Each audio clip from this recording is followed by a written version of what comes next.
नमस्कार पिंपरी चिंचवडकरांनो.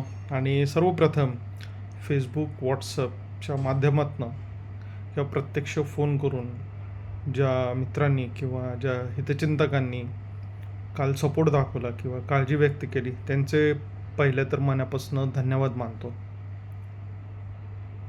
आपल्याला सगळ्याला काल भोसरी MIDC पोलीस स्टेशनमध्ये काय प्रकार झाला हा माहिती आहे. काही लोक ह्या प्रकाराकडे खूप कॅज्युअली बघतात आहेत की अरे नाही हा तर रेग्युलर होता. पण हा व्हिडिओ खरं तर खूप जाणीवपूर्वक आणि खूप जबाबदारीने बनवतो आहे. मित्रांनो, कालची गोष्ट ही नॉर्मल बिलकुल नव्हती. ह्याचे एक दोन उदाहरणं किंवा ह्याचे एक दोन कारणं सांगतो.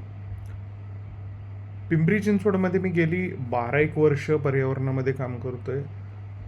आजपर्यंत जेवढे काही उपोषणं आंदोलनं किंवा सगळ्या ठिकाणी झाले, पोलिसांचे परमिशन्स घेऊन लेखी अर्ज करून हे केले. आपलं कुठलंही ट्रॅक रेकॉर्डमध्ये विदाऊट परमिशन केलेलं एकही आंदोलन नाही. आणि पोलिसांनी परमिशन नाकारल्यानंतर ना आपण अनेक आंदोलनं अनेक उपोषणं आपण स्थगित देखील केलीत. आणि त्याबाबत आपल्याला बऱ्याच वेळा टीका देखील झालेली की बाबा हे आंदोलन डिक्लेअर केलं होतं, केलं का नाही, पोलिसांनी परमिशन नाही दिली, नाही केलं. आम्ही कायद्याला सन्मान देणारे किंवा कायदा पाळणारी लोक आहोत.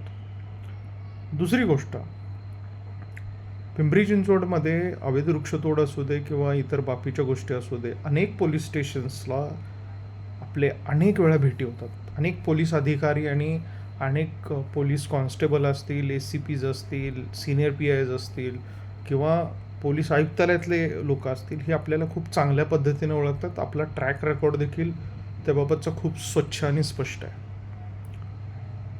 ह्या नदी प्रकल्पाच्या बाबत जे काय आंदोलन चालू आहे, मी खरं तर ह्या आंदोलनाशी खूप उशिरा जोडलं गेलो आणि त्याची अनेक कारणे, मला आता त्याच्यात जायचं नाही आहे. पण आत्ता तो NGO किंवा हा विषय सगळा बाजूला ठेवूया. मी ह्या आंदोलनामध्ये काही लोकांच्या विशेष प्रयत्नास किंवा त्यांचा मान ठेवण्यासाठी किंवा ह्या एका उद्देशासाठी मी ह्या आंदोलनामध्ये किंवा नदीसाठी मी ह्या सगळ्या प्रक्रियेमध्ये होतो.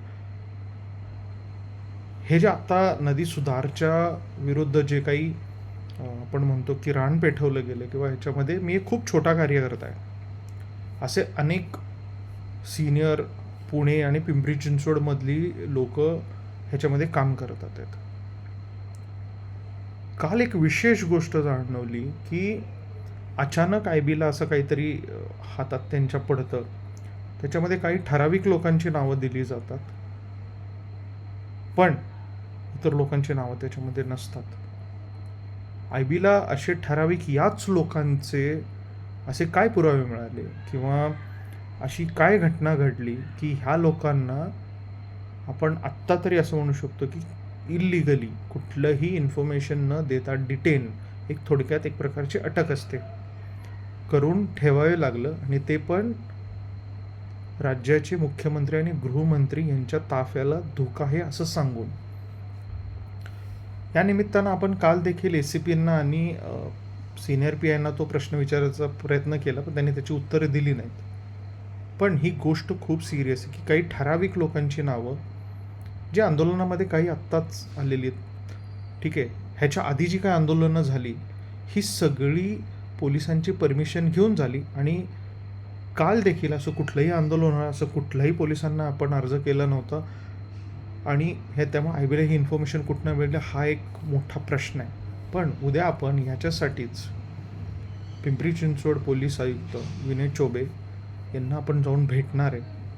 त्यांना हेच सेम प्रश्न आपण विचारणार की आम्हीच लोक का, आमचा ट्रॅक रेकॉर्ड कुठेही अशा प्रकारच्या आंदोलनाचा नाही, आम्ही कुठेही याच्या आधी प्रशासनाच्या विरोधात अशी विदाऊट परमिशन कुठलीही आंदोलनं केलेली नाहीत. आमच्यापासून कुठलाही प्रशासनाला किंवा शासनाला धोका नसताना आम्हाला काल टार्गेट का गेलं, ही लिस्ट कुणी बनवली, हीच नावं तिथं का आली, नद्यांसाठी आंदोलनं आणि बाकीच्या या कार्यामध्ये अनेक मोठी नावं आहेत किंवा अनेक हे आहेत, हा प्रश्न उद्या आम्ही पोलीस आयुक्तांना विचारणार. नसेल तर त्याच्या पुढची जी काही रूपरेषा उद्या पोलीस आयुक्तांचा कसा रिस्पॉन्स येतो आहे त्याच्यावरती. त्यामुळं उद्या नक्की भेटूया पोलीस आयुक्त. जय हिंद, जय महाराष्ट्र, जय पर्यावरण.